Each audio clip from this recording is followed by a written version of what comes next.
And also to do the patrols in the morning as the oxen are going to the gardens. Soldiers get up, they go with the oxen. As they are cultivating, they are doing patrols in the bushes there. The seasons, and in 2 years, we have never had an opportunity to cultivate properly because of insecurity. So we cannot afford begging for relief from government. And you have seen Karimajongs has one long planting season which usually begins from March to May, and currently many people are already planting crops. The current insecurity in the green belts could fail them to take advantage of the current planting season and is likely to increase hunger in the region. An enemy who has made her fail to go and clear her gardens and cultivate her gardens. I am now feeling angry up to date. The hunger is persisting. It's just because I failed to go and plow my garden. Are you going to weed these gardens with the insecurity? Even if they say they are bringing tractors to plow. Now, weeding those gardens will become more insecure. a lot of insecurity, which is, security situation here in Ablatuk is worsening.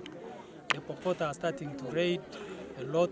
The Madeniko have also extended their raids to this other side. And so people are living in fear that they may not cultivate. People have not cultivated here for 2 seasons properly, the way we normally cultivate. For us in Pian, we are known for cultivating a lot of food. For the 2 last seasons and in 2 years, we have never had an opportunity to cultivate properly because of insecurity. So the community now is asking that security should be deployed.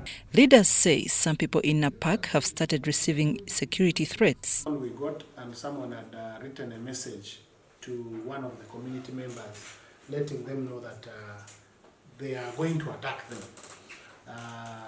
Since they are not engaging in agriculture activities, so want this community also engage in agriculture activities this year. But we have sent this phone to ISO.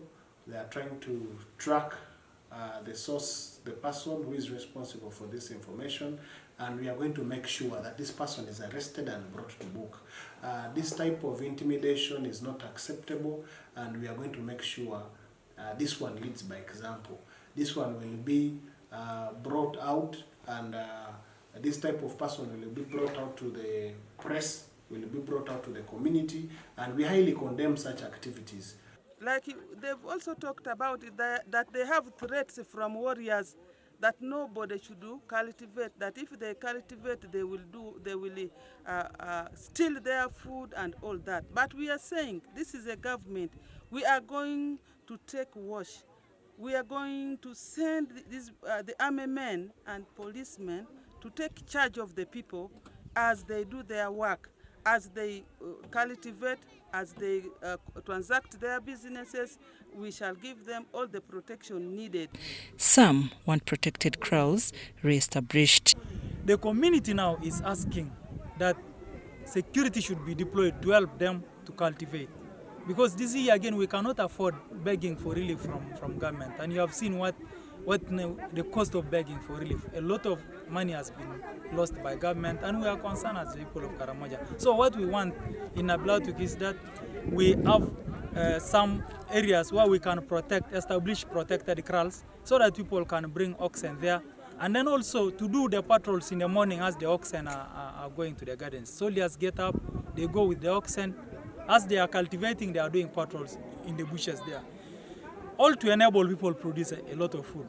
We badly need to produce food this year. We can't afford to continue depending on government for relief. People can bring oxen there. And then also to do the patrols in the morning as the oxen are going to the gardens. Soldiers get up, they go with the oxen. As they are cultivating, they are doing patrols in the bushes there. The poverty cycle within the people.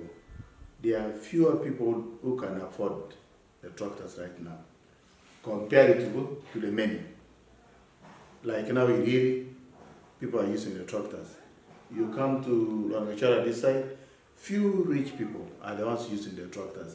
But some of the areas are close in sub-counties, but some places are not safe. They are very far. Like which one? Like for example, in Lopay, there's a place in Kalera. There's a place called Lumria. these areas are risky. Now in Lokopo, a place called Nachoa, Namuru Aukangan, they are quite very far. In Lotome, this place called Korilai. These are risky areas that require the security still to provide security so that people are able to access their gardens around that area and they open their gardens. Napak Resident District Commissioner Dennis Okori and Nabila Tuk Deputy RDC Jacinta Ayo Othieno say there have been intervention to end insecurity which hinder many people from accessing their farmyards. Right now, through strategic interaction with the political leadership, we have over 36 detachers across the whole district. And we're talking about a period of 1 year.